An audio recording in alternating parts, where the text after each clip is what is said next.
By the end of 1966, when commercial production of ore was at last underway at Kidd 55 and the enormous new mine was expected to account for 1/10 of Canada's total annual production of copper and 1/4 of its total annual production of zinc, the stock was selling at over 100. Anyone who had bought Texas Gulf between November 12, 1963 in the morning, or even the lunch hour of April 16, 1964, had therefore at least tripled his money.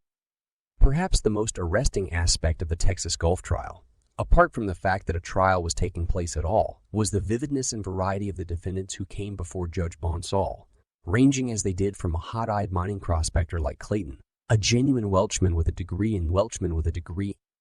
mining from the University of Cardiff, through vigorous and harried corporate nabobs like Fogarty and Stevens to a Texas wheeler, dealer like Coates and a polished Brahmin of finance like Lamont.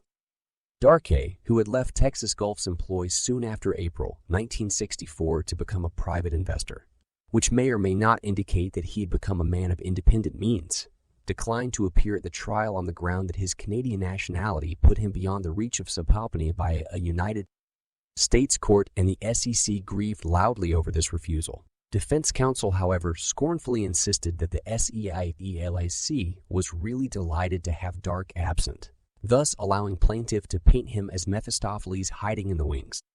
The SEC, after its counsel, Frank E. Kennemer Jr., had announced his intention to drag to light and pillory the misconduct of these defendants, asked the court to issue a permanent injunction forbidding Fogarty, Mollison, Clayton, Holick, Darkey, Crawford, and several other corporate insiders who had bought stock or calls between November 8, 1963 and April 15, 1964, from ever again engaging in any act as a fraud or deceit upon any person in connection with purchase or sale of securities. Further, and here it was breaking entirely new ground, it prayed that the court order the defendants to make restitution to the persons they had allegedly defrauded by buying stock or calls from them on the basis of inside information. The SEC also charged that the pessimistic April 12th press release was deliberately deceptive, and asked that because of it, Texas Gulf be enjoined from making any untrue statement of material fact or omitting to state a material fact. Apart from any question of loss of corporate face, the nub of the matter here lay in the fact that such a judgment, if granted, might well open the way for legal action against the company by any stockholder who had sold his Texas Gulf stock to anybody in the interim between the first press release and the second one, and since the shares that had changed hands during that period had run into the millions, it was a nub indeed.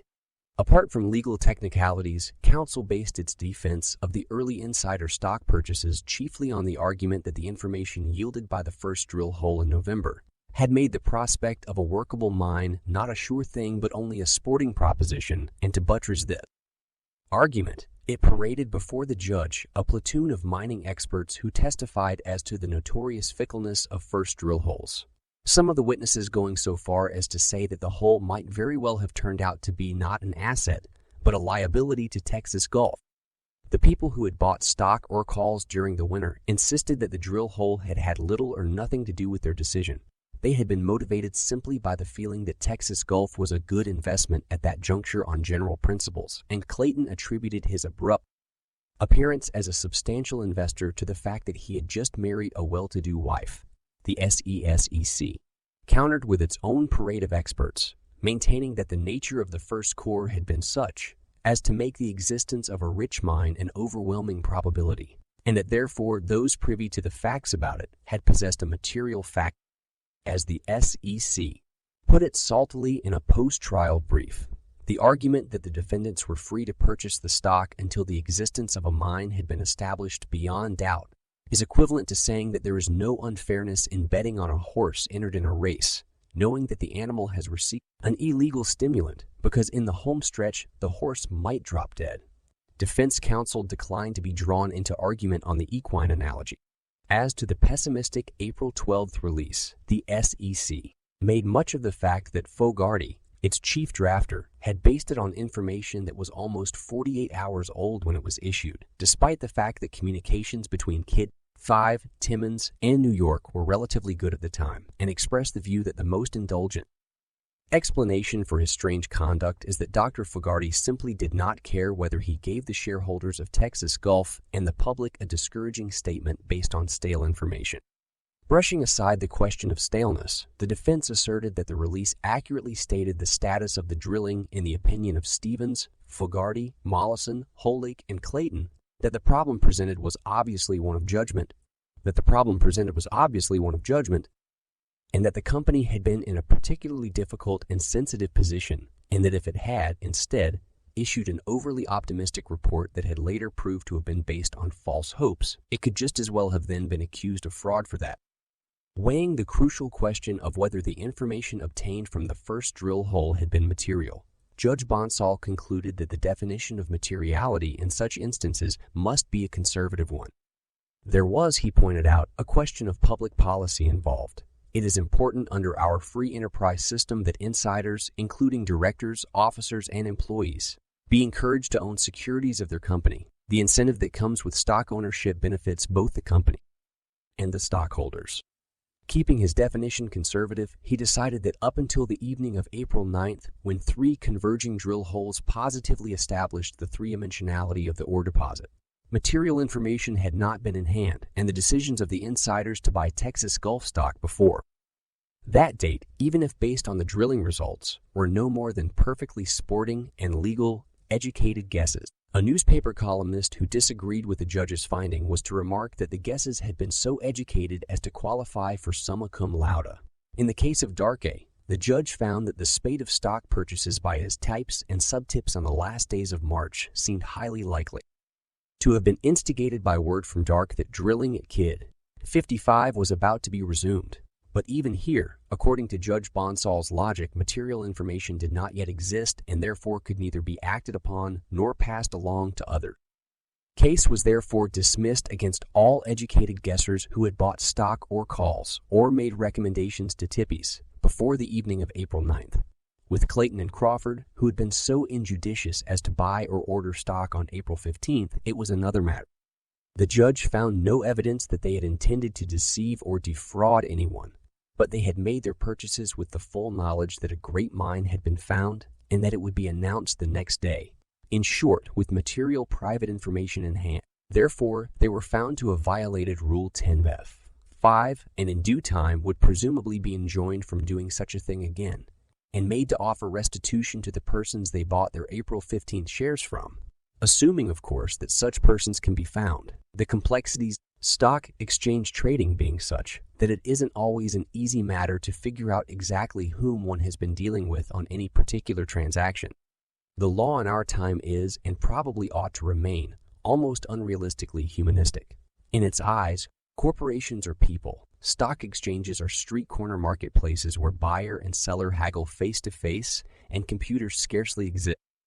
As for the April 12th press release, the judge found it in retrospect gloomy and incomplete, but he acknowledged that its purpose had been the worthy one of correcting the exaggerated rumors that had been appearing and decided that the SS had failed to prove that it was false, misleading, or deceptive. Thus, he dismissed the complaint that Texas Gulf had deliberately tried to confuse its stockholders and the public. Up to this point, it was 2 wins against a whole string of losses for the SEICC, and the right of a miner to drop his drill and run for a brokerage office appeared to have retained most of its sanctity, provided at least that his drill hole is the first of a series. But there remained to be settled the matter that, of all those contested in the case, was of the most consequence to stockholders, stock traders, and the national economy, as opposed to the members of corporate mining exploration groups.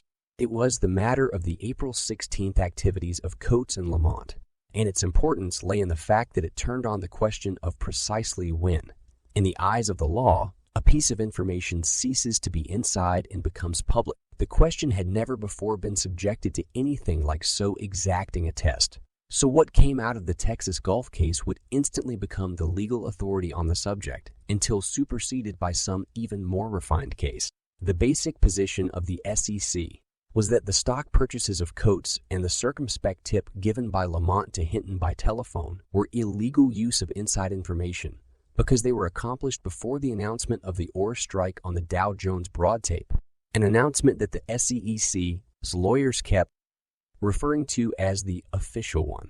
Although the Dow Jones Service, much as it might like to, derives no such status from any authority other than custom.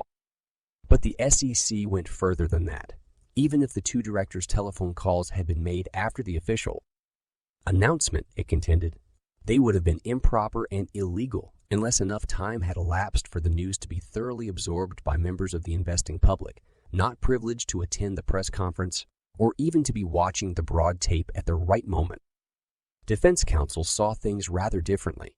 In its view, far from being culpable, regardless of whether or not they had acted before or after the broad tape announcement, its clients were innocent in either case. In the first place, the lawyers contended, Coates and Lamont had every reason to believe the news was out, since Stevens had said during the directors' meeting that it had been released by the Ontario Minister of Mines the previous evening, and therefore Coates and Lamont acted in good faith. Coates and Lamont acted in good faith. The second place, counsel went on, what with the buzzing in brokerage offices and the early morning excitement at the stock exchange, to all intents and purposes, the news really was out via osmosis and the Northern Miner, considerably before it appeared on the ticker or before the mooted telephone calls were made. Lamont's lawyers argued that their client hadn't advised Hinton to buy Texas Gulf stock anyhow. He'd merely advised him to look at the broad tape and act as innocent to recommend as to perform, and what Hinton had done then had been entirely on his own hook. In sum, the lawyers for the two sides could agree on neither whether the rules had been violated nor what the rules actually were.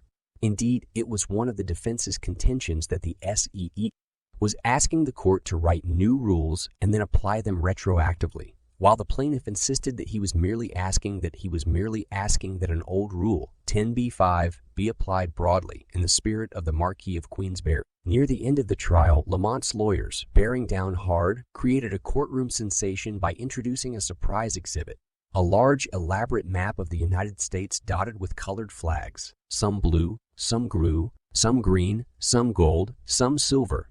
Each flag, the lawyers announced, denoting a place where the Texas Gulf news had been disseminated before Lamont had acted or it had reached the broad tape. On questioning, it came out that all but 8 of the flags represented offices of the brokerage firm of Merrill Lynch, Pierce, Fenner Smith, on whose inter-office wire the news had been carried at 10:29. But while this revelation of the highly limited scope of the dissemination may have mitigated the legal force of the map, it apparently did not mitigate the aesthetic impression on the judge. "Isn't that beautiful?" he exclaimed, while the SEC men fumed in chagrin, and when one of the proud defense lawyers noticed a couple of locations on the map that had been overlooked and pointed out that there should really be even more flags, Judge Bonsall, still bemused, shook his head and said he was afraid that wouldn't work, since all known colors seemed to have been used already. Lamont's fastidiousness in waiting until 12:33, almost 2 hours after his call to Hinton, before he bought stock for himself and his family, left the SARF unimpressed. And it was here that the commission took its most avant-garde stand and asked the judge for a decision that would forge most fearlessly into the legal jungles of the future. As the stand was set forth in the SEC briefs, it is the commission's position that even after corporate information has been published in the news media, insiders are still under a duty to refrain from securities transactions until there had elapsed a reasonable amount of time in which the securities industry, the shareholders, and the investing public can evaluate the development and make informed investment decisions.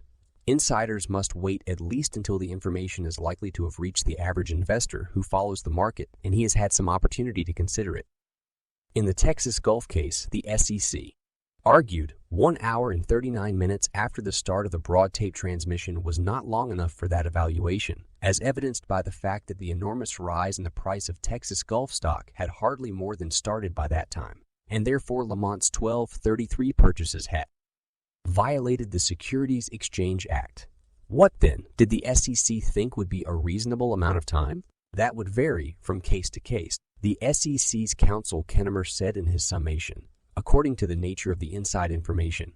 For example, word of a dividend cut would probably percolate through the dullest investor's brain in a very short time, while a piece of news as unusual and abstruse as Texas Gulf's might take days or even longer. It would, Kennemer said, be a nearly impossible task to formulate a rigid set of rules that would apply in all situations of this sort. Therefore, in the SELAC's canon, The only way an insider could find out whether he had waited long enough before buying his company's stock was by being hailed into court and seeing what the judge would decide. Lamont's counsel, led by S. Hazard Gillespie, went after this stand with the same zeal, if not actually glee, that had marked its foray into cartography.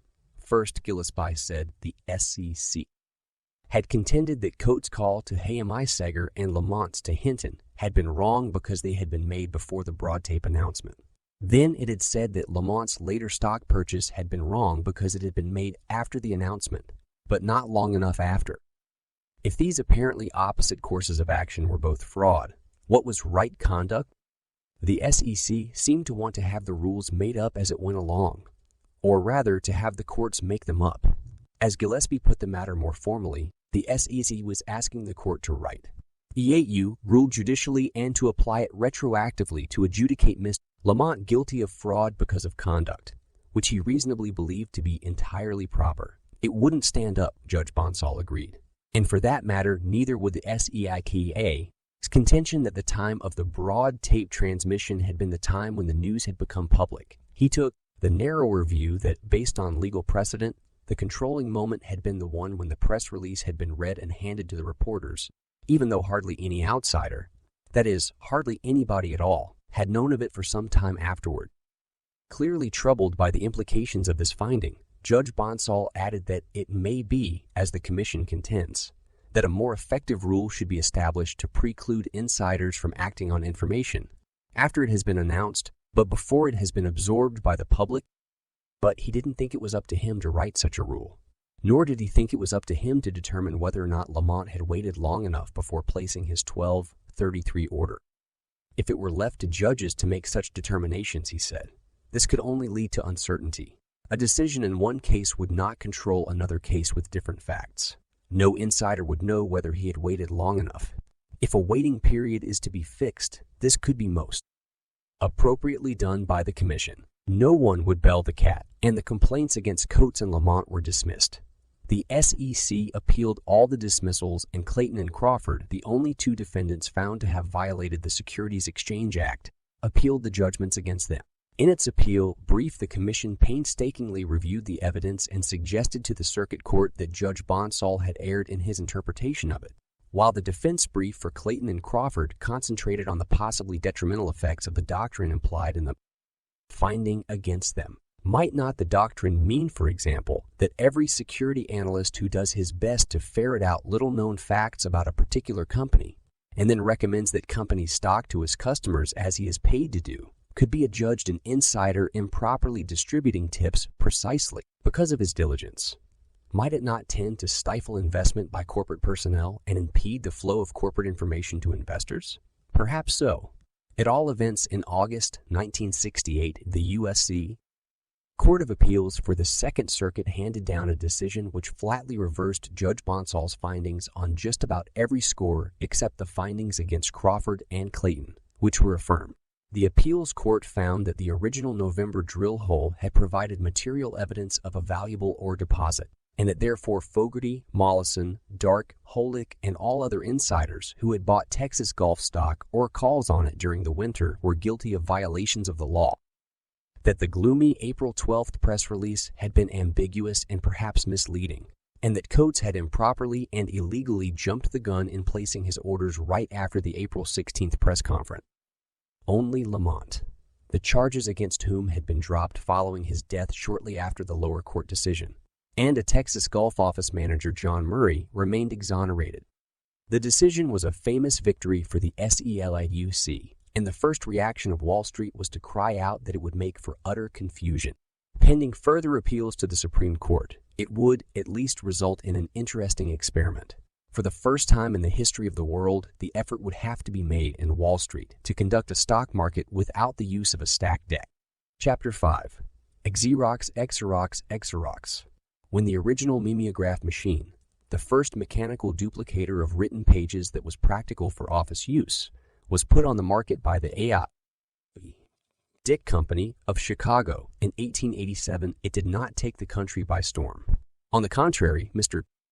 Dick, a former lumberman who had become bored with copying his price lists by hand, had tried to invent a duplicating machine himself, and had finally obtained rights to produce the mimeograph from its inventor, Thomas Alva Edison. Alva Edison found himself faced with a formidable marketing problem. People didn't want to make lots of copies of office documents, says his grandson C. Matthews Dick Jr., currently a vice president of the AUB Dick Company, which now manufactures a whole line of office copiers and duplicators, including mimeograph machines. By and large, the first users of the thing were non-business organizations like churches, schools, and Boy Scout troops. To attract companies and professional men, grandfather and his associates had to undertake an enormous missionary effort. Office duplicating by machine was a new and unsettling idea that upset long-established office patterns. In 1887, after all, the typewriter had been on the market only a little over a decade and wasn't yet in widespread use, and neither was carbon paper. If a businessman or a lawyer wanted 5 copies of a document, he'd have a clerk make 5 copies, by hand. People would say to grandfather, "Why should I want to have a lot of copies of this and that lying around? Nothing but clutter in the office, a temptation to prying eyes, and a waste of good paper." On another level, the troubles that the elder Mr. Dick encountered were perhaps connected with the generally bad repute that the notion of making copies of graphic material had been held in for a number of centuries. A bad repute reflected in the various overtones of the English noun and verb copy. The Oxford English Dictionary makes it clear that during those centuries there was an aura of deceit associated with the word. Indeed, from the late 16th century until Victorian times, counterfeit were nearly synonymous. By the middle of the 17th century, the medieval use of the noun copy in the robust sense of plenty or abundance had faded out, leaving behind nothing but its adjective form, copious. The only good copies are those which exhibit the defects of bad originals. La Rochefoucauld wrote in his Maxims in 1665, "Never buy a copy of a picture." Ruskin pronounced dogmatically in 1857, warning not against chicanery, but against debasement. And the copying of written documents was often suspect too. Though the attested copy of a record be good proof, yet the copy of a copy never so well attested will not be admitted as proof in judicature, John Locke wrote in 1690. At about the same time, the printing trade contributed to the language the suggestive expression foul copy, and it was a favorite Victorian habit to call one object or person a pale copy of another. Practical necessity arising out of increasing industrialization was doubtless chiefly responsible for a 20th century reversal of these attitudes. In any case, office reproduction began to grow very rapidly. It may seem paradoxical that this growth coincided with the rise of the telephone, but perhaps it isn't. All the evidence suggests that communication between people by whatever means, far from simply accomplishing its purpose, invariably breeds the need for more.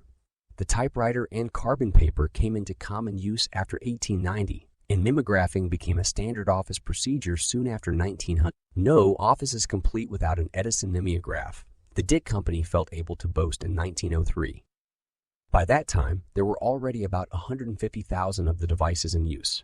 By 1910, there were probably over 200,000, and by 1940, almost 500,000.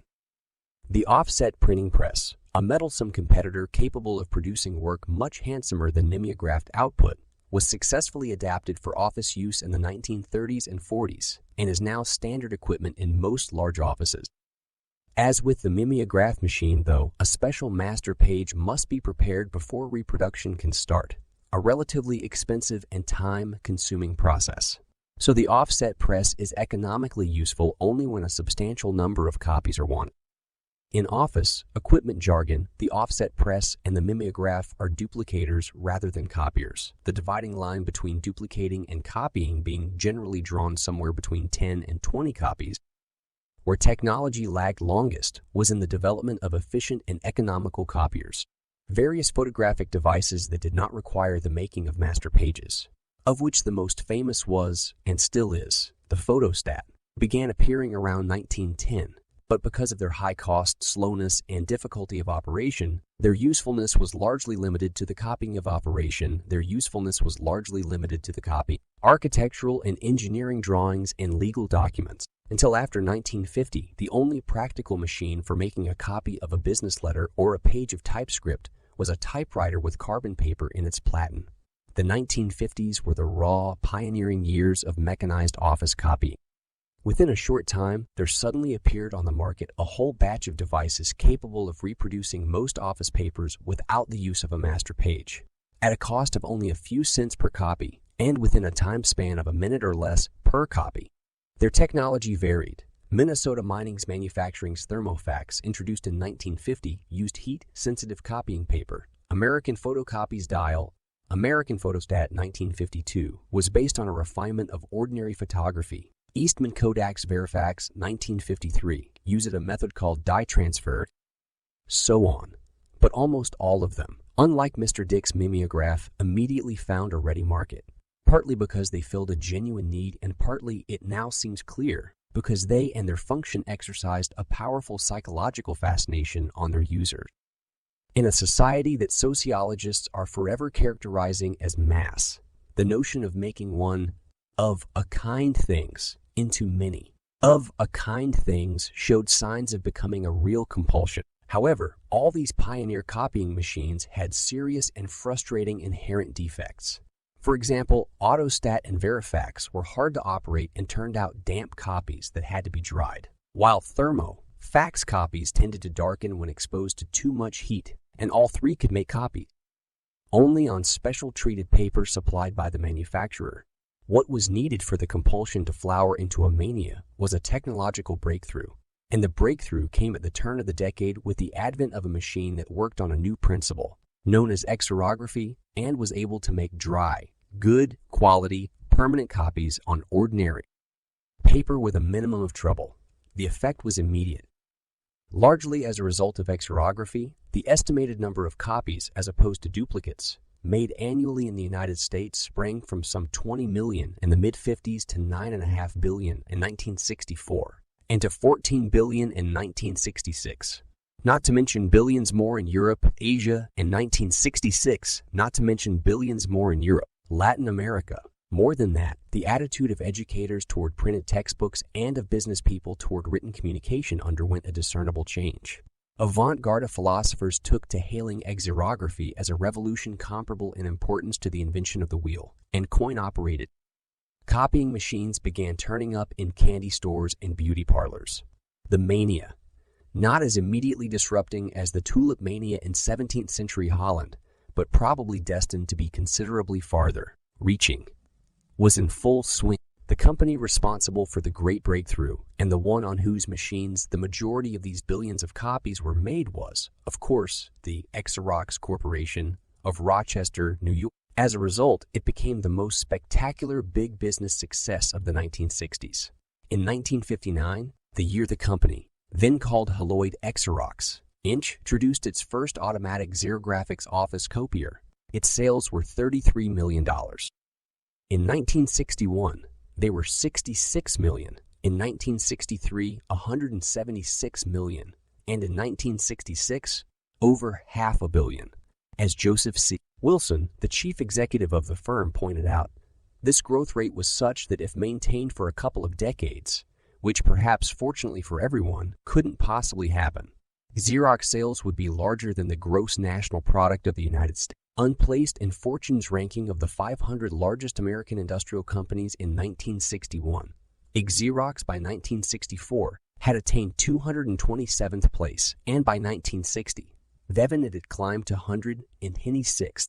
Fortune's ranking is based on annual sales. According to certain other criteria, Xerox placed much higher than 171st. For example, early in 1966, it ranked about 63rd in the country in net profits, probably 9th in ratio of profit to sales, and about 15th in terms of the market value of its stock. And in this last respect, the young upstart was ahead of such long-established industrial giants as U.S. Steel, Chrysler, Procter & Gamble, and RCA. Indeed, the enthusiasm the investing public showed for Xerox made its shares the stock market Golconda of the 60s. Anyone who bought its stock toward the end of 1959 and held on to it until early 1967 would have found his holding worth about 66 times its original price. And anyone who was really foresighted and bought Haloid in 1955 would have seen his original investment grow, one might almost say, miraculously, 180 times. Not surprisingly, a covey of Xerox millionaires sprang up. several hundred of them all told, most of whom either lived in the Rochester area or had come from there. The Haloid Company, started in Rochester in 1906, was the grandfather of Xerox, just as one of its founders, Joseph C. Wilson, a sometime pawnbroker and sometime mayor of Rochester, was the grandfather of his namesake, the 1946-1968 boss of Xerox. Haloid manufactured photographic papers, and like all photographic companies, and especially those in Rochester, it lived in the giant shadow of its neighbor, Eastman Kodak, even in this subdued light, though it was effective enough to weather the Depression in modestly good shape. In the years immediately after the Second World War, however, both competition and labor costs increased, sending Haloid on a search for new products. One of the possibilities its scientists hit upon was a copying process that was being worked on at the Battelle Memorial Institute, a large nonprofit industrial research organization in Columbus, Ohio. At this point, the story flashes back to 1938 in a second-floor kitchen above a bar in Astoria, Queens, which was being used as a makeshift laboratory by an obscure 32-year-old inventor named Chester F.E.A. Carlson. The son of a barber of Swedish extraction and a graduate in physics of the California Institute of Technology, Carlson was employed in New York in the patent department of PERA. Mallory Company, an Indianapolis manufacturer of electrical and electronic components. In quest of fame, fortune, and independence, he was devoting his spare time to trying to invent an office copying machine. And to help him in this endeavor, he had hired Otto Cornet, a German refugee physicist. The fruit of the two men's experiments was a process by which, on October 22, 1938, after using a good deal of clumsy equipment and producing considerable smoke and stench, they were able to transfer from one piece of paper to another the unheroic message 1022, 38 Astoria. The process, which Carlson called electrophotography, had, in Hayes, 5 basic steps. Sensitizing a photoconductive surface to light by giving it an electrostatic charge, for example, by rubbing it with fur. Exposing this surface to a written page to form an electrostatic image. Developing the latent image by dusting the surface with a powder that will adhere only to the charged areas. Transferring the image to some sort of paper. And fixing the image by the application of heat. The steps, each of them in itself familiar enough in connection with other technologies, were utterly new in combination. So new, in fact, that the kings and captains of commerce were markedly slow to recognize the potentialities of the process. Applying the knowledge he had picked up in his job downtown, Carlson immediately wove a complicated net of patents around the invention. Cornet shortly left to take a job elsewhere, and thus vanished permanently from the electrophotographic scene, and set about trying to peddle it. Over the next 5 years, while continuing to work for Mallory, he pursued his moonlighting in a new form, offering rights to the process to every important office, equipment company in the country, only to be turned down every time. Finally, in 1944, Carlson persuaded Battelle Memorial Institute to undertake further development work on his process in exchange for 3/4 of any royalties that might accrue from its sale or license. Here, the flashback ends and xerography, as such, comes into being. By 1946, Battelle's work on the Carlson process had come to the attention of various people at Haloid, among them the younger Joseph C. Wilson, who was about to assume the presidency of the company. Wilson communicated his interest to a new friend of his, Sol E. Lenowitz, a bright and vigorously public-spirited young lawyer, recently back from service in the Navy, who was then busy organizing a new Rochester radio station that would air liberal views as a counterbalance to the conservative views of the Gannett newspapers. Although Haloid had its own lawyers, Wilson, impressed with Lenowitz, asked him to look into the Battelle thing as a one-shot job for the company. "We went to Columbus to see a piece of metal rubbed with cat's fur," Lenowitz has since said. Out of that trip and others came an agreement giving Haloid rights to the Carlson process in exchange for royalties to Carlson and Battelle, and committing it to share with Battelle in the work and the costs of development. Everything else, it seemed, flowed from that agreement. In 1948, in search of a new name for the Carlson process, a Battelle man got together with a professor of classical languages at Ohio State University, and by combining 2 words from classical Greek, they came up with xerography, or dry writing. Meanwhile, small teams of scientists at Battelle and Haloid, struggling to develop the process, were encountering baffling and unexpected technical problems one after another. At one point, indeed, the Haloid people became so discouraged that they considered selling most of their xerography rights. to international business machines. But the deal was finally called off, and as the research went on and the bills for it mounted, Haloid's commitment to the process gradually became a do or die affair. In 1955, a new agreement was drawn up, under which Haloid took over full title to the Carlson patents and the full cost of the development project, in payment for which it issued huge bundles of Haloid shares to Battelle, which in turn issued a bundle or two to Carlson. The cost was staggering. Between 1947 and 1960, Haloid spent about $75 million on research in xerography, or about twice what it earned from its regular operations during that period. The balance was raised through borrowing and through the wholesale issuance of common stock to anyone who was kind, reckless, or prescient enough to take it.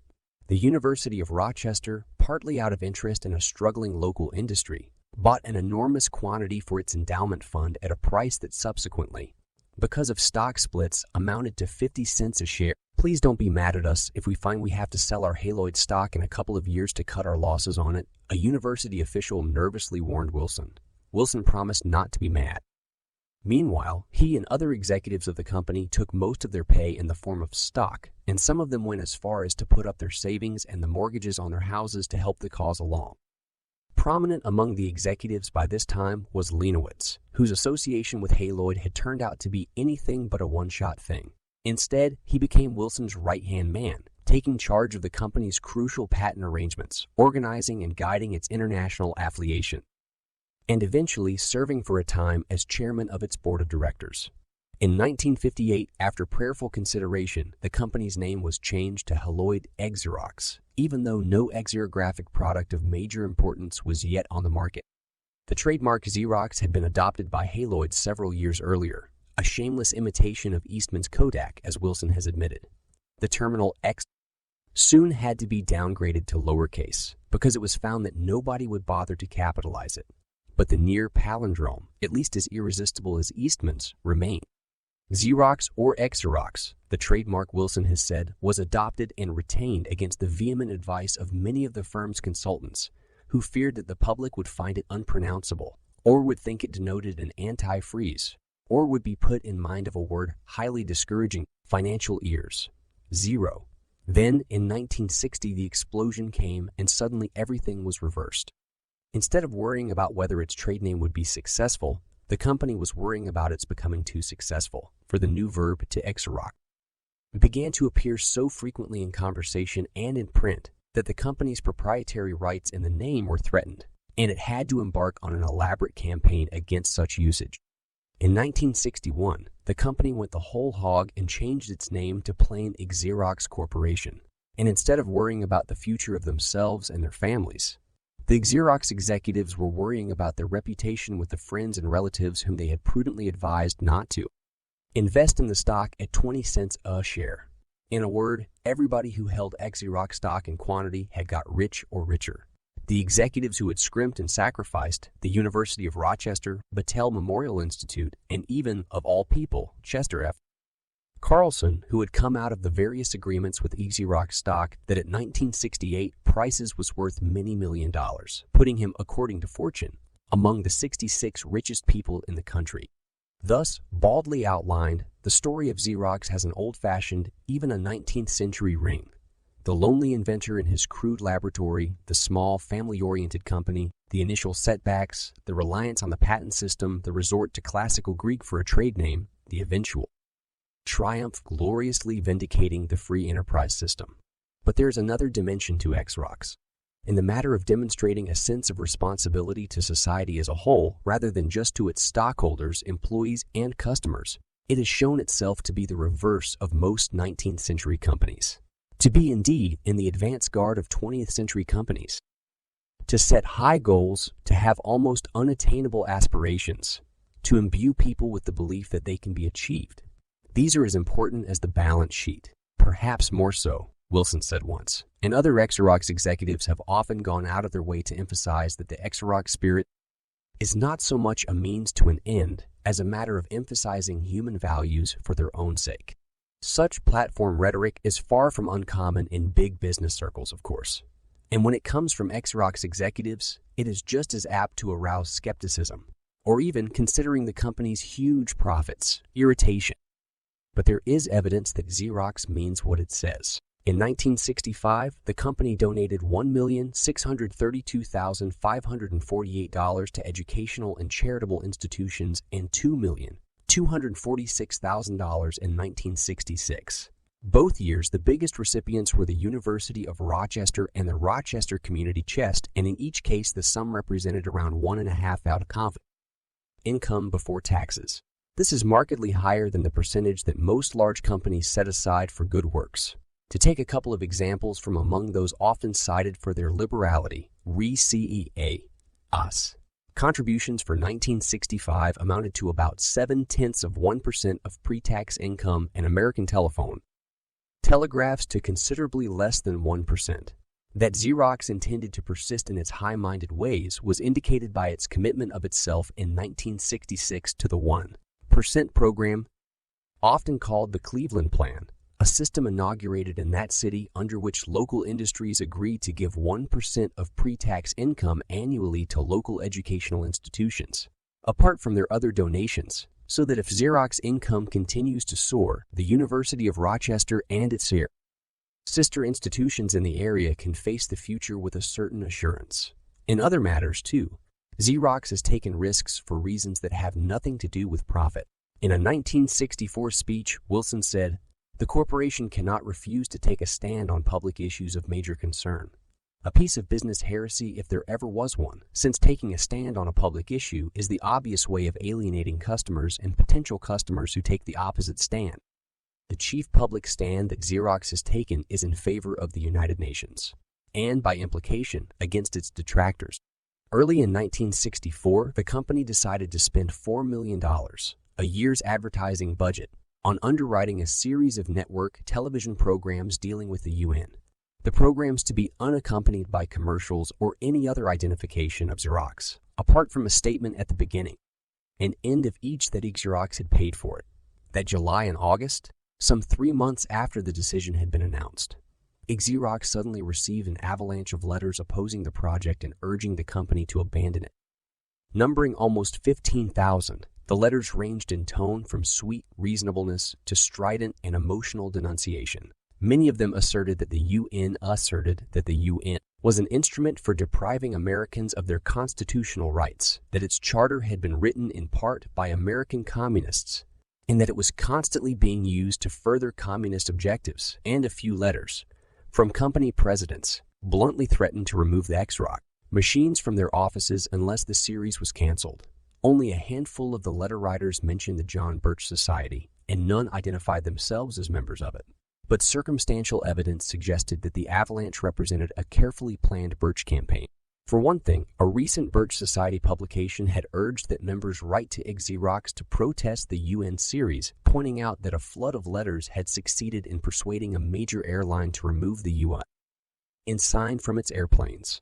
Further, evidence of a systematic campaign turned up when an analysis made at Xerox instigation showed that the 15,000 letters had been written by only about 4,000 persons. In any event, the Xerox offices and directors declined to be persuaded or intimidated.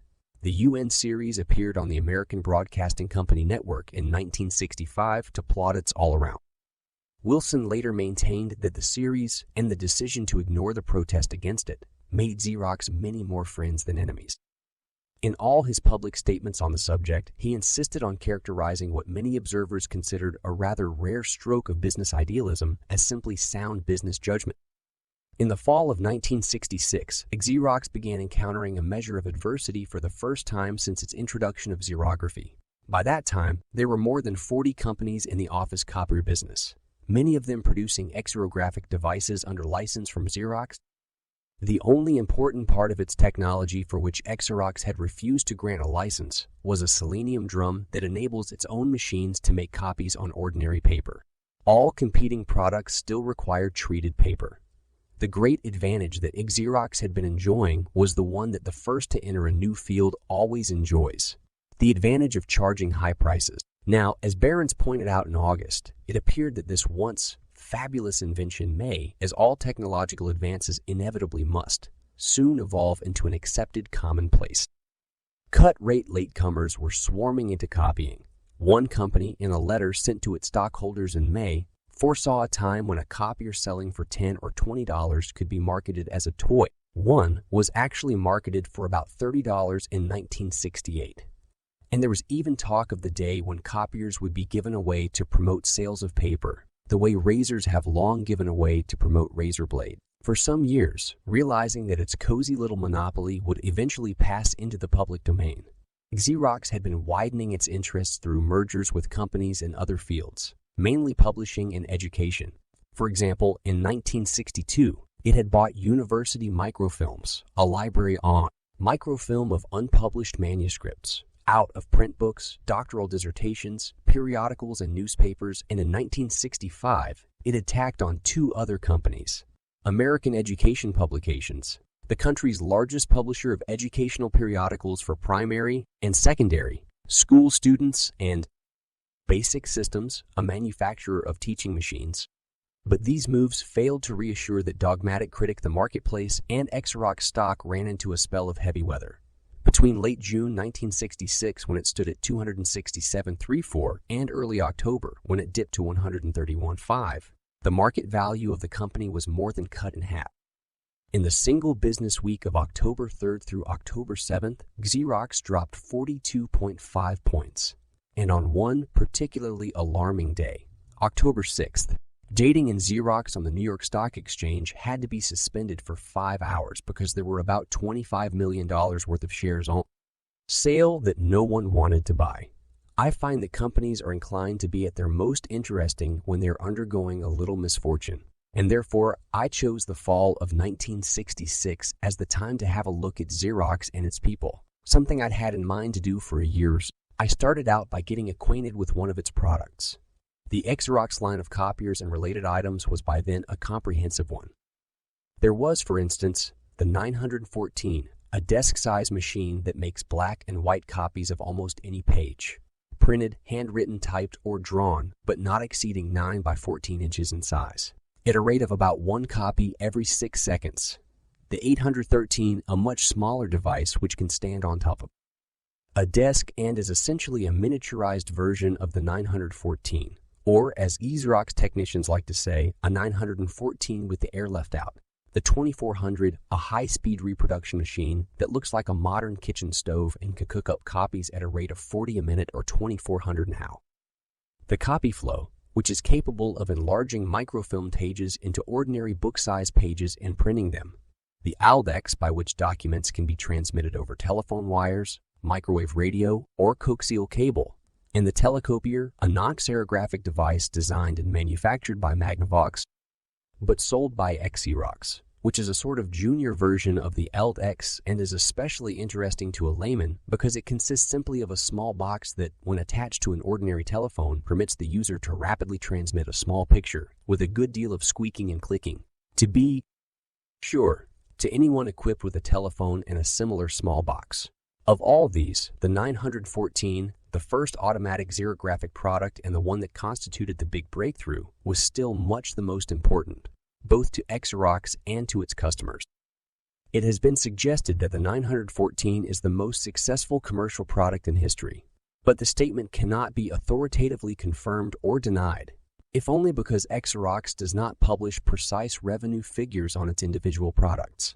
The company does say, though, that in 1965 the 914 accounted for about 62% of its total operating revenues, which works out to something over $243 million. In 1966, it could be bought for $27,500, or it could be rented for $25 monthly, plus at least $49 worth of copies at $49 worth of copies at 4 cents each. These charges were deliberately set up to make renting more attractive than buying, because Xerox ultimately makes more money that way. The 914, which is painted beige and weighs 650 pounds, looks a good deal like a modern L-shaped metal desk. The thing to be copied, a flat page, 2 pages of an open book, or even a small 3-dimensional object like a watch or a medal, is placed face down on a glass window and the glass window and the glass window and the glass window and the glass window. Flat top surface, a button is pushed, and 9 seconds later the copy pops into a tray where an out basket might be if the 914 actually were a desk. Technologically, the 914 is so complex, more complex, some Xerox salesmen insist, than an automobile, that it has an annoying tendency to go wrong, and consequently Xerox maintains a field staff of thousands of repairmen who are presumably ready to answer a call on short notice. The most common malfunction is a jamming of the supply of copy paper, which is rather picturesquely called a mispuff, because each sheet of paper is raised into position to be inscribed by an interior puff of air, and the malfunction occurs when the puff goes wrong. A bad mispuff can occasionally put a piece of the paper in contact with hot parts, igniting it and causing an alarming cloud of white smoke to issue from the machine. In such a case, the operator is urged to do nothing, or at most to use a small fire extinguisher that is attached to it, since the fire burns itself out comparatively harmlessly if left alone, whereas a bucket of water thrown over a 914 may convey potentially lethal voltages to its metal surface. Apart from malfunctions, the machine requires a good deal of regular attention from its operator, who is almost invariably a woman. The girls who operated the earliest typewriters were themselves called typewriters, but fortunately nobody calls Xerox operators Xeroxes. Its supply of copying paper and black electrostatic powder, called toner, must be replenished regularly, while its most crucial part, the selenium drum, must be cleaned regularly with a special non-scratchy cotton and waxed every so often. I spent a couple of afternoons with one 914 and its operator and observed what seemed to be the closest relationship between a woman and a piece of office equipment that I had ever seen. A girl who uses a typewriter or switchboard has no interest in the equipment because it holds no mystery, while one who operates a computer is bored with it because it is utterly incomprehensible. But a 914 has distinct animal traits. It has to be fed and curried. It is intimidating, but can be tamed. It is subject to unpredictable bursts of misbehavior, and generally speaking, it responds in kind to its treatment. I was frightened of it at first, the operator I watched told me. The Xerox men say, if you're frightened of it, it won't work, and that's pretty much right. It's a good scout. I'm fond of it now. Xerox salesmen, I learned from talks with some of them, are forever trying to think of new uses for the company's copiers, but they have found again and again that the public is well ahead of them. One rather odd use of xerography ensures that brides get the wedding presents they want. The prospective bride submits her list of preferred presents to a department store. The store sends the list to its bridal registry counter, which is equipped with a Xerox copier. Each friend of the bride, having been tactfully briefed in advance, comes to this counter and is issued a copy of the list, whereupon he does his shopping and then returns the copy with the purchased items checked off so that the master list may be revised and thus ready for the next owner. Hyman, I.O. Hyman. Hyman.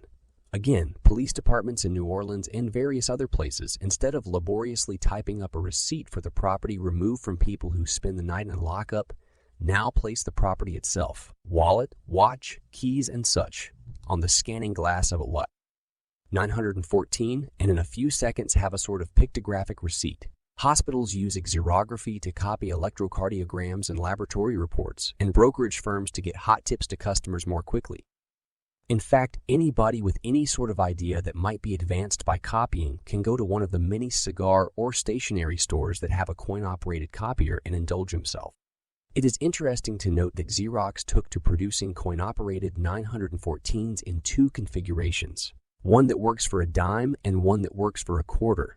The buyer or leaser of the machine could decide which he wanted to charge. Copying has its abuses too, and they're clearly serious. The most obvious one is overcopying. A tendency formerly identified with bureaucrats has been spreading. The urge to make two or more copies when one would do, and to make one when one would do. The phrase in triplicate, once used to denote bureaucratic waste, has become a gross understatement. The button waiting to be pushed, the whir of action, the neat reproduction dropping into the tray. All this adds up to a heady experience, and the neophyte operator of a copier feels an impulse to copy all the papers in his pockets. And once one has used a copier, one tends to be hooked.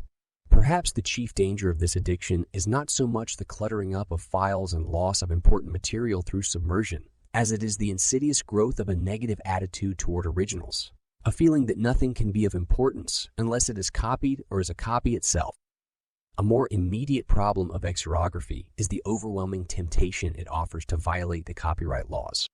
Almost all large public and college libraries, and many high school libraries as well, are now equipped with copying machines, and teachers and students in need of a few copies of a group of poems from a published book, a certain short story from an anthology, or a certain article from a scholarly journal have developed the habit of simply plucking it from the library's shelves, taking it to the library's reproduction department, and having the required number of Xerox copies made. The effect, of course, is to deprive the author and the publisher of income. There are no legal records of such infringements of copyright, since publishers and authors almost never sue educators, if only because they don't know that the infringements have occurred. Furthermore, the educators themselves often have no idea that they have done anything illegal. The likelihood that many copyrights have already been infringed unknowingly through xerography became indirectly apparent a few years ago when a committee of educators sent a circular to teachers from coast to coast, informing them explicitly what rights to reproduce copyright material they did and did not have. And the almost instant sequel was a marked rise in the number of requests from educators to publishers for permission. And there was more concrete evidence of the way things were going. For example, in 1965, a staff member of the Library School of the University of New Mexico publicly advocated that libraries spend 90% of their budgets on staff, telephones, copying telefax and seals, and the like. Only 10%, a sort of tithe, on books and journals. To a certain extent, libraries attempt to police copying on their own. The photographic service of the New York Public Library's main branch, which fills some 1,500 requests a week for copies of library matter, informs patrons that copyright material will not be reproduced beyond fair use. That is, the amount and kind of reproduction, generally, confined to brief excerpts that have been established by legal precedent as not constituting infringement. The library goes on. The applicant assumes all responsibility for any question that may arise in the making of the copy and in the use made thereof. In the first part of its statement, the library seems to assume the responsibility, and in the second part to renounce it. And this ambivalence may reflect an uneasiness widely felt among users of library copiers. Outside library walls, there often does not seem to be even this degree of scruple. Business people who are otherwise meticulous in their observance of the law seem to regard copyright infringement about as seriously as they regard jaywalking. A writer I've heard about was invited to a seminar of high-level and high-minded industrial leaders, and was startled to find that a chapter from his most recent book had been copied and distributed to the participants to serve as a basis for discussion. When the writer protested, the businessmen were taken aback and even injured. They had thought the writer would be pleased by their attention to his work, but the flattery, after all, was of the sort shown by a thief who commends a lady's jewelry by making off with it. In the opinion of some commentators, what has happened so far is only the first phase of a kind of revolution in graphics. Xerography is bringing a reign of terror into the world of publishing, because it means that every reader can become both author and publisher. The Canadian sage Marshall McLuhan wrote in the spring 1966 issue of the American Scholar. Authorship and readership alike can become production-oriented under xerography. Xerography is electricity invading the world of typography, and it means a total revolution in this old sphere, even allowing for McLuhan's erratic ebullience. I change my opinions daily, he once confessed. He seems to have got his teeth into something here. Various magazine articles have predicted nothing less than the disappearance of the book as it now exists, and pictured the library of the future as a sort of monster computer, capable of storing and retrieving the contents of books electronically and xerographically. The books in such a library would be tiny chips of computer film, editions of one. Everyone agrees that such a library is still some time away, but not so far away as to preclude a wary reaction from four-handed publishers.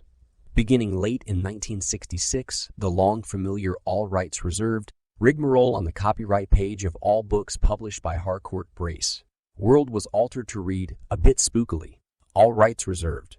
No part of this publication may be reproduced or transmitted in any form or by any means, electronic or mechanical, including photocopy, recording, or any means, electronic copy, recording, or any information storage and retrieval system.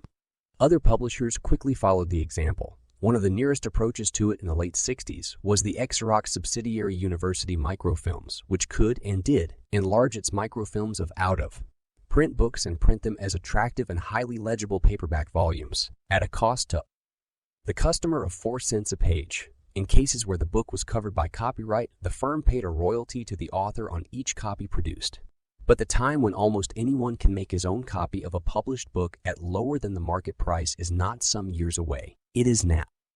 All that the amateur publisher needs is access to a Xerox machine and a small offset printing press.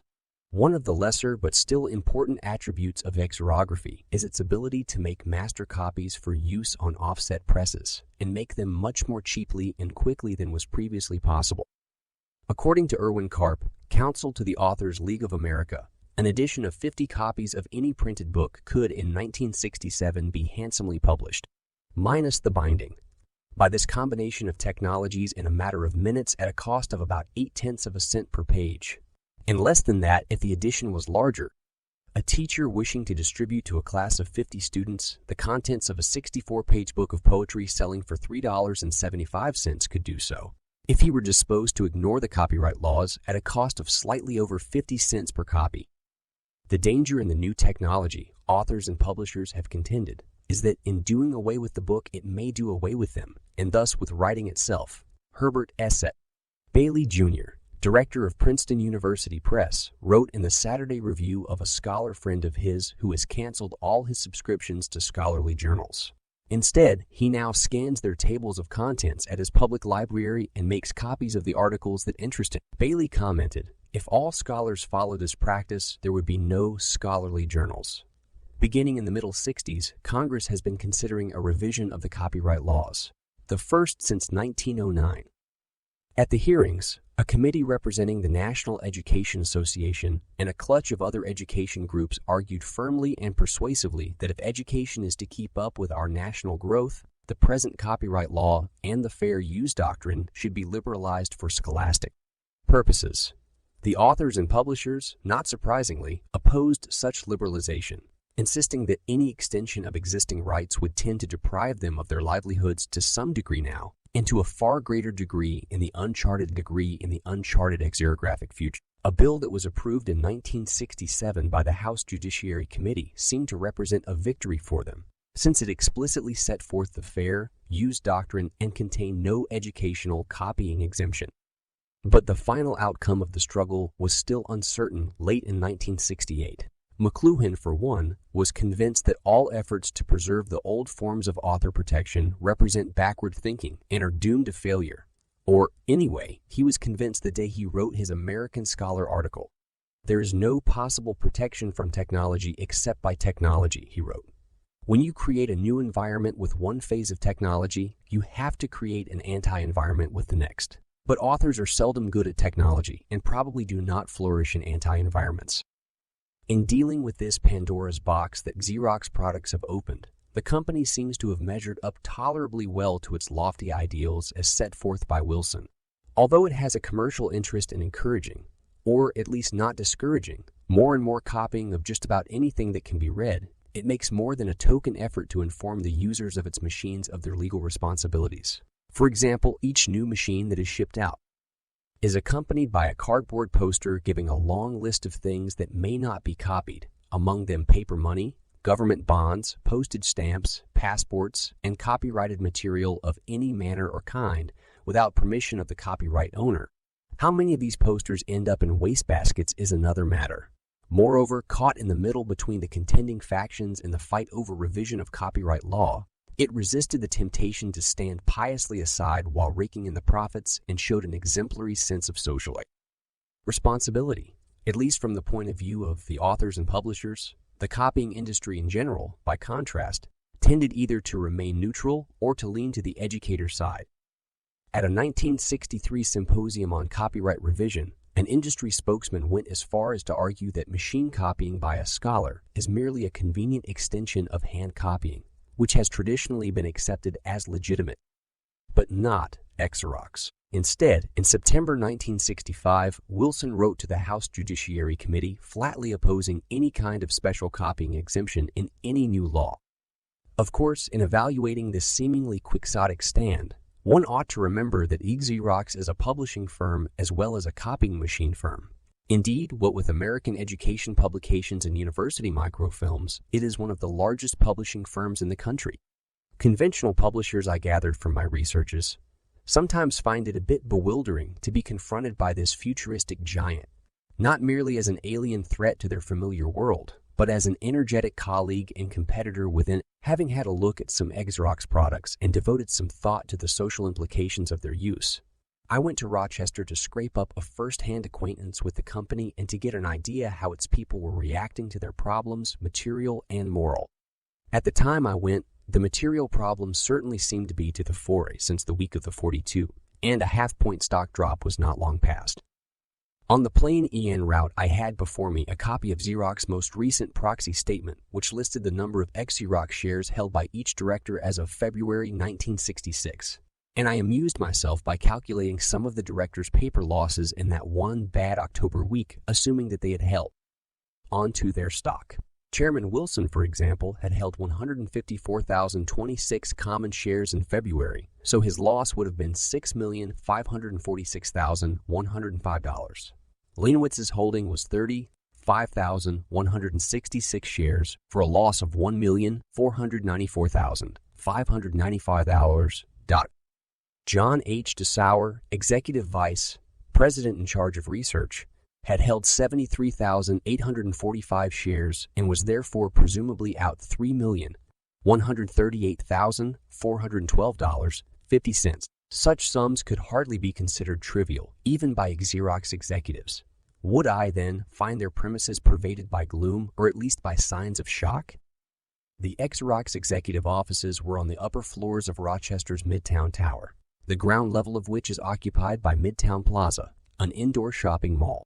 Later that year, the company moved its headquarters across the street to Xerox Square, a complex that includes a 30-story office building, an auditorium for civic, as well as company use, and a sunken ice rink.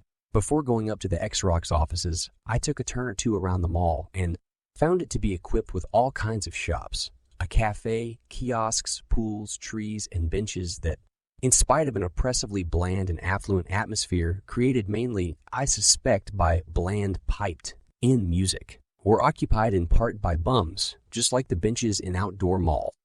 The trees had a tendency to languish for lack of light and air, but the bums looked Having ascended by elevator, I met a Xerox public relations man with whom I had an appointment and immediately asked him how the company had reacted to the stock drop. "Oh, nobody takes it too seriously," he replied. "You hear a lot of lighthearted talk about it at the golf clubs. One fellow will say to another, 'You buy the drinks.' I dropped another $80,000 on Xerox yesterday." Joe Wilson did find it a bit traumatic that day they had to suspend trading on the stock exchange, but otherwise he took it in stride. In fact, at a party the other day, when the stock was way down and a lot of people were clustering around him asking him what it all meant, I heard him say, "Well, you know, it's very rarely that opportunity knocks twice. As for the office, you scarcely hear the subject mentioned at all. As a matter of fact, I scarcely did hear it mentioned again while I was at Xerox." And this saying, Freud turned out to be justified, because within a little more than a month the stock had made up its entire loss, and within a few more months it had moved up to an all-time high. I spent the rest of that morning calling on 3 scientific and technical Xerox men and listening to nostalgic tales of the early years of Xerographic development. The first of these men was Dr. DeSauer, the previous week's $3 million loser, whom I nevertheless found looking tranquil, as I guess I should have expected in view of the fact that his Xerox stock was still presumably worth more than $9.5 million. A few months later, it was presumably worth not quite $20 million. Dr. DeSauer, a German-born veteran of the company who had been in charge of its research and engineering ever since 1938 and was then also vice chairman of its board, was the man who first brought Carlson's invention to the attention of Joseph Wilson after he had read an article about it in a technical journal in 1945. Stuck up on his office wall, I noticed, was a greeting card for members of his office staff in which he was hailed as the Wizard, and I found him to be a smiling, youthful-looking man with just enough of an accent to pass muster for wizardry. "You want to hear about the old days, eh, Doctor?" DeSauer said. "Well, it was exciting. It was wonderful. It was also terrible. Sometimes I was going out of my mind, more or less literally. Money was the main problem. The company was fortunate in being modestly in the black, but not far enough. The members of our team were all gambling on the project. I even mortgaged my house. All I had left was my life insurance. My neck was way out. My feeling was that if it didn't work, Wilson and I would be business failures. But as far as I was concerned, I'd also be a technical failure. Nobody would ever give me a job again. I'd have to give up science and sell insurance or something. Dr. Dessauer threw a retrospectively distracted glance at the ceiling and went on. Hardly anybody was very optimistic in the early years. Various members of our own group would come in and tell me that the damn thing would never work. The biggest risk was that electrostatics would prove to be not feasible in high humidity. Almost all the experts assumed that they'd say, "You'll never make copies in New Orleans." And even if it did work, the marketing people thought we were dealing with a potential market of no more than a few thousand machines. Some advisors told us that we were absolutely crazy to go ahead with the project. Well, as you know, everything worked out all right. The 914 worked even in New Orleans, and there was a big market for it. Then came the desk, top version, the 813. I stuck my neck way out again on that, holding out for a design that some experts considered too fragile. I asked Dr. Dessauer whether his neck was now out on anything in the way of new research, and if so, whether it is as exciting as exorography was. He replied yes to both questions, but beyond that, the subject is privileged knowledge. Dr. Harold E. Clark, the next man I saw, had been in direct charge of the exorography development program under Dr. Dessauer's supervision, and he gave me more details on how the Carlson invention had been coaxed and nursed into a commercial product. Chet Carlson was morphological, began Dr. Clark, a short man with a professorial manner who was, in fact, a professor of physics before he came to Hillloyd in 1949. I probably looked blank because Dr. Clark gave a little laugh and went on, "I don't really know whether morphological means anything. I think it means putting one thing together with another thing to get a new thing. Anyway, that's what shit was." Xerography had practically no foundation in previous scientific work. Chet put together a rather odd lot of phenomena, each of which was obscure in itself and none of which had previously been related in anyone's thinking. The result was the biggest thing in imaging since the coming of photography itself. Furthermore, he did it entirely without the help of a favorable scientific climate. As you know, there are dozens of instances of simultaneous discovery down through scientific history, but no one came anywhere near being simultaneous with Chet. I'm as amazed by his discovery now as I was when I first heard of it. As an invention, it was magnificent. The only trouble was that as a product, it wasn't any good. Dr. Clark gave another little laugh and went on to explain that the turning point was reached at the Battle Memorial Institute, and in a manner fully consonant with the tradition of scientific advances occurring more or less by mistake. The main trouble was that Carlson's photoconductive surface, which was coated with sulfur, lost its qualities after it had made a few copies and became useless. Acting on a hunch unsupported by scientific theory, the Battle researchers tried adding to the sulfur a small quantity of selenium, a non-metallic element previously used chiefly in electrical resistors and as a coloring material to redden glass. The selenium and sulfur surface worked a little better than the all-sulfur one, so the Battelle men tried adding a little more selenium. More improvement. They gradually kept increasing the percentage until they had a surface consisting entirely of selenium. No sulfur. That one worked best of all, and thus it was found, backhandedly, that selenium and selenium alone could make xerography practical. Think of it, Dr. Clark said, looking thoughtful himself. A simple thing like selenium, one of the Earth's elements, of which there are hardly more than 100 altogether, and a common one at that. It turned out to be the key. Once its effectiveness was discovered, we were around the corner, although we didn't know it at the time. We still hold patent, covering the use of selenium in xerography, almost a patent on one of the elements. Not bad, eh? Nor do we understand exactly how selenium works, even now. We're mystified, for example, by the fact that it has no memory effects. No traces of previous copies are left on the selenium-coated drum, and that it seems to be theoretically capable of lasting indefinitely. In the lab, a selenium-coated drum will last through 1,000,000 processes, and we don't understand why it wears out even then. So you see, the development of xerography was largely empirical. We were trained scientists, not Yankee tinkers, but we struck a balance between Yankee tinkering and scientific inquiry. Next, I talked with Horace W. Becker, the Xerox engineer who was principally responsible for bringing the 914 from the working model stage to the production line. A Brooklynite with a talent appropriate to his assignment for eloquent anguish, he told me of the hair-raising obstacles and hazards that surrounded this progress. When he joined Haloid Xerox in 1958, his laboratory was a loft above a Rochester garden. Seed packaging establishment. Seed packaging establishment. Something was wrong with the roof, and on hot days drops of molten tar would ooze through it. The 914 finally came of age in another lab, on Orchard Street early in 1960. It was a beat-up old loft building too, with a creaky elevator and a view of a railroad siding where cars full of pigs kept going by, Becker told me. But we had the space we needed, and it didn't drip tar. It was at Orchard Street that we finally caught fire. Don't ask me how it happened. We decided it was time to set up an assembly line, and we did. Everybody was keyed up. The union people temporarily forgot their grievances, and the bosses forgot their performance ratings. You couldn't tell an engineer from an assembler in that place. No one could stay away. You'd sneak in on a Sunday when the assembly line was shut down, and there would be somebody adjusting something or just puttering around and admiring our work. In other words, the 914 was on its way at last. But once the machine was on its way out of the shop and onto showrooms and customers, Becker related, his troubles had only begun, because he was now held responsible for malfunctions and design deficiencies. And when it came to having a spectacular collapse just at the moment when the public spotlight was full on it, the 914 turned out to be a veritable Edsel. Intricate relays declined to work. Springs broke.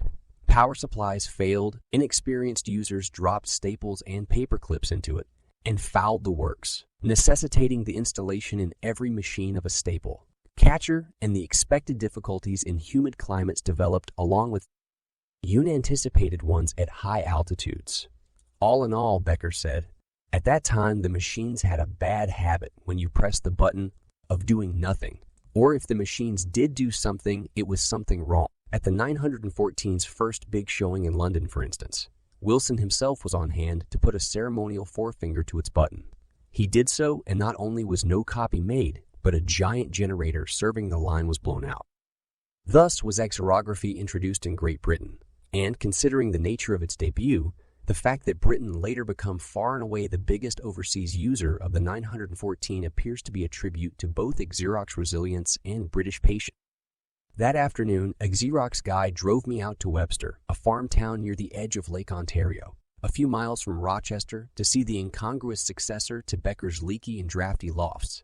A huge complex of modern industrial buildings, including one of roughly 1 million square feet, where all Xerox copiers are assembled, except those made by the company's affiliates in Britain and Japan, and another, somewhat smaller but more svelte, where research and development are carried out.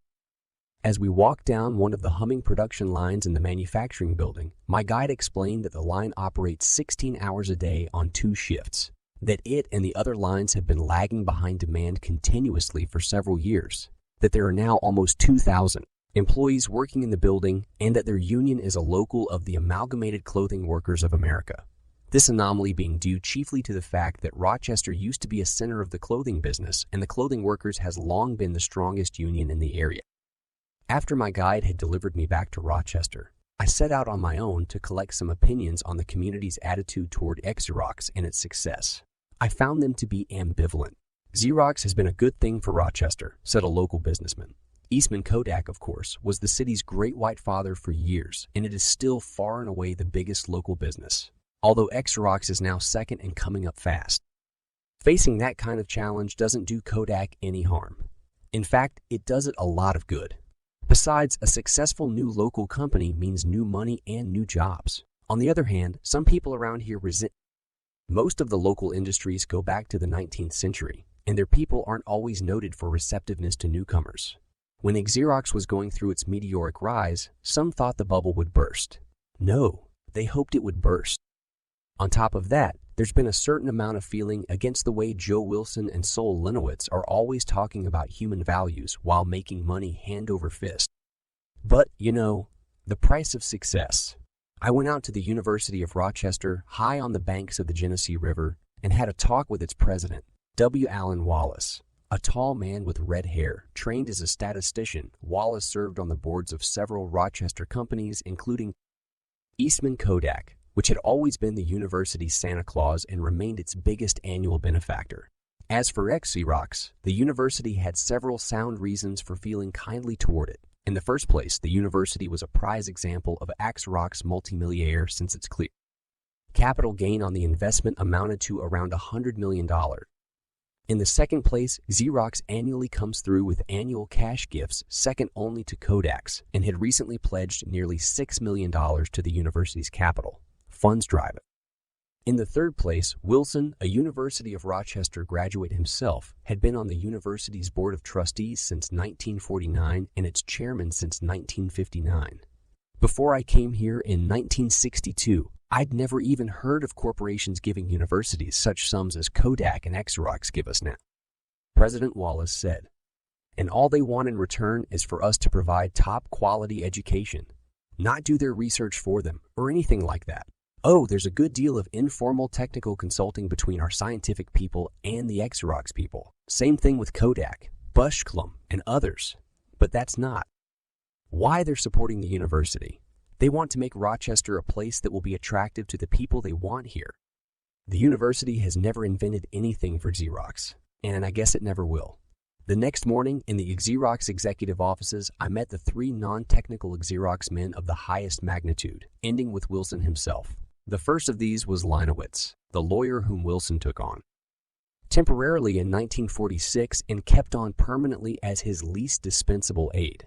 Since Xerox became famous, the general public tended to think of Linowitz as more than that, as in fact the company's chief executive Xerox officials were aware of this popular misconception and were mystified by it. Since Wilson, whether he was called president as he was until May of 1966 or chairman of the board, as he was after that, had been the boss right along. I caught Linowitz almost literally on the run, since he had just been appointed United States ambassador to the Organization of American States and was about to leave Rochester and Xerox for Washington in his new duties. A vigorous man in his 50s, he fairly exuded drive, intensity, and sincerity.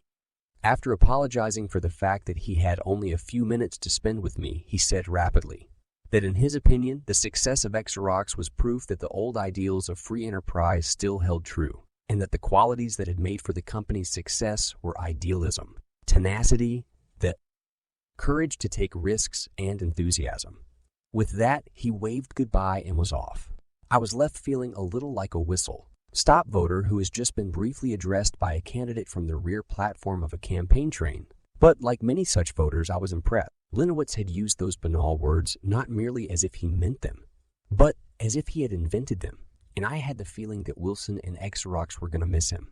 I found Peter McCullough, who'd been president of the company since Wilson had moved up to chairman, and who was apparently destined eventually to succeed him as boss, as he did in 1968, pacing his office like a caged animal, pausing from time to time at a stand-up desk where he would scribble something, or bark a few words into a dictating machine. A liberal Democratic lawyer like Linowitz, but a Canadian by birth, he is a cheerful extrovert who, being in his early 40s, was spoken of as representing a new Xerox generation, charged with determining the course that the company would take next. I faced the problems of growth, he told me, after he had abandoned his pacing for a restless perch on the edge of a chair. Future growth on a large scale simply isn't possible in Xerography, he went on. There isn't room enough left, and the direction that Xerox is taking is toward educational techniques.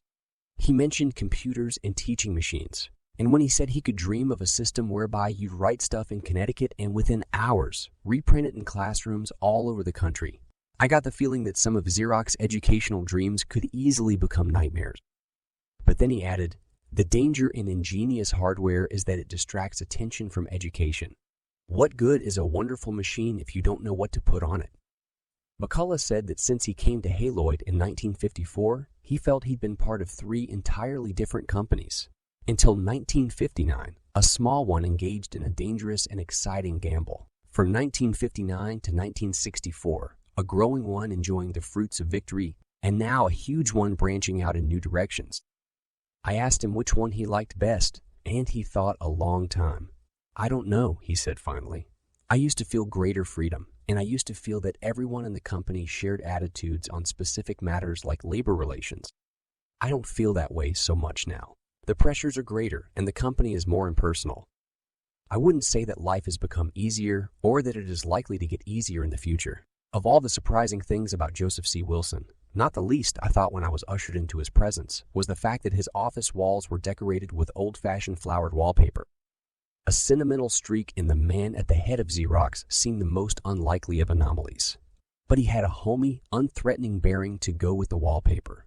A smallish man in his late 50s. He looked serious. Oh, most grave. During most of my visit and spoke in a slow, rather hesitant way. I asked him how he had happened to go into his family's business, and he replied that, as a matter of fact, he nearly hadn't. English literature had been his second major at the university, and he had considered either taking up teaching or going into the financial and administrative end of university work. But after graduating, he had gone on to the Harvard Business School, where he had been a top student, and somehow or other, in any case, he had joined Haloid the year he left Harvard, and there, he told me with a sudden smile, he was. The subjects that Wilson seemed to be most keen on discussing were Xerox's nonprofit activities and his theories of corporate responsibility. There are certain feelings of resentment toward us on this, he said. I don't mean just from stockholders complaining that we're giving their money away. That point of view is losing ground. I mean in the community. You don't actually hear it, but you sometimes get a kind of intuitive feeling that people are saying, who do these young upstarts think they are anyhow? I asked whether the letter-writing campaign against the UN television series had caused any misgivings or downright faint-heartedness within the company. And he said, as an organization, we never wavered. Almost without exception, the people here felt that the attacks only served to call attention to the very point we were trying to make. That world cooperation is our business, because without it, there might be no world and therefore no business. We believe we followed sound business policy in going ahead with the series. At the same time, I won't maintain that it was only sound business policy. I doubt whether we would have done it if, let's say, we had all been Birchers ourselves. Wilson went on slowly. The whole matter of committing the company to taking stands on major public issues raises questions that make us examine ourselves all the time. It's a matter of balance. You can't just be bland or you throw away your influence. But you can't take a stand on every major issue either. We don't think it's a corporation's job to take stands on national elections, for example. Fortunately perhaps, since Solinowitz is a Democrat and I'm a Republican, issues like university education, civil rights, and Negro employment clearly are our business. I'd hope that we would have the courage to stand up for a point of view that was unpopular if we thought it was appropriate to do so. So far, we haven't faced that situation. We haven't found a conflict between what we consider our civic responsibility and good business. But the time may come. We may have to stand on the firing line yet. For example, we've tried without much fanfare to equip some Negro youths to take jobs beyond sweeping the floor and so on. The program required complete cooperation from our union, and we got it. But I've learned that, in subtle ways, the honeymoon is over. There's an undercurrent of opposition. Here's something started then, that if it grows could confront us with a real business problem. If it becomes a few hundred objectors instead of a few dozen, things might even come to a strike. And in such a case, I hope we in the union leadership would stand up and fight. But I don't really know. You can't honestly predict what you do in a case like that. I think I know what we do. Getting up and walking to a window, Wilson said that, as he saw it, one of the company's major efforts now, and even more in the future, must be to keep the personal and human quality for which it has come to be known. Already we see signs of losing it. We're trying to indoctrinate new people, but 20,000 employees around the Western Hemisphere isn't like 1,000 in Rochester. I joined Wilson at the window preparatory to leaving. It was a dank, dark morning, such as I'm told the city is famous for much of the year, and I asked him whether, on a gloomy day like this, he was ever assailed by doubts that the old quality could be preserved. He nodded briefly and said, "It's an everlasting battle, which we may or may not win.